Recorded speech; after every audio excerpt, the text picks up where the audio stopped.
This video is gonna sound like I'm calling you out, because I am, but only because I've been there too. When you hate a version of yourself so deeply that without realizing you slowly become it. Not because you're weak, but because you didn't make peace with it. And if you don't watch yourself closely, you'll become the very thing you swore you'd never be. Let me explain. We've all got that thing. Maybe you hate how you freeze in conversations, or how awkward you get in a group.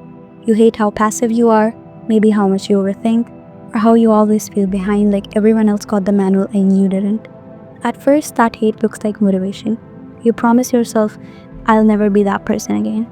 You start working out, reading books, whatever. You try to escape, to reinvent, to delete that old version of you like you're editing a photo. But hate isn't a good fuel. It burns too hot, too fast, and it leaves residue. Here's the catch. What you hate, you focus on, and what you focus on grows. Ever notice how people who hate arrogance the most end up acting superior about how humble they are? Or people who hate being too sensitive start mocking others for having emotions at all? It's like a weird personality Uno reverse card. When you hate a part of yourself without understanding it, you don't heal it, you bury it. But buried things don't disappear, they rot. They come back in new forms. Bitterness, judgment, self-loathing. There's a psychological term for this too, shadow projection. Carl Jung talked about how we all have a shadow, parts of ourselves we reject, disown, or ignore. And if we don't look those shadows in the eye, they start showing up in our life anyway, just as other people. That annoying friend who's too dramatic might be reflecting the emotional side you never allowed yourself to have. The coworker who's too attention-seeking might be holding up a mirror to the part of you that just wants to be seen. And the scary part, we do this all the time. We call people toxic when they remind us of our worst traits. We get angry at them for behaving in ways we secretly wish we had the courage to.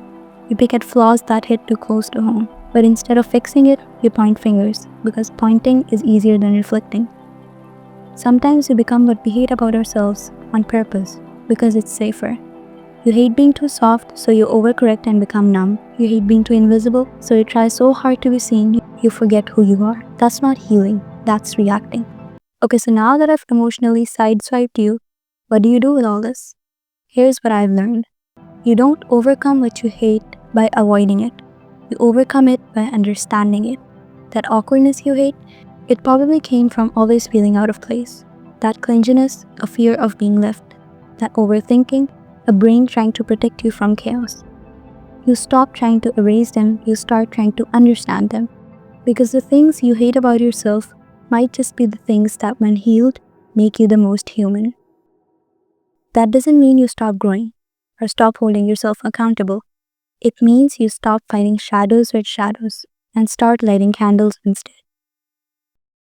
And yeah, this takes time. It takes sitting with your emotions that make you flinch. It takes pausing when you're about to judge someone and asking, do I see myself in them? It's the only way to stop living on autopilot and start living with intention, because you can only outrun your own reflection for so long. Eventually, you either face it or become it. So next time you feel yourself hating something about yourself, pause, get curious, ask, where did this come from? What was it trying to protect me from? You don't become free by becoming the opposite of what you hate. You become free by not hating it anymore. That's what real growth is. Coming home to every version of you, even the wins you wish you could forget. That's how you break the curse. That's how you stop becoming what you hate, by loving it before it has to scream.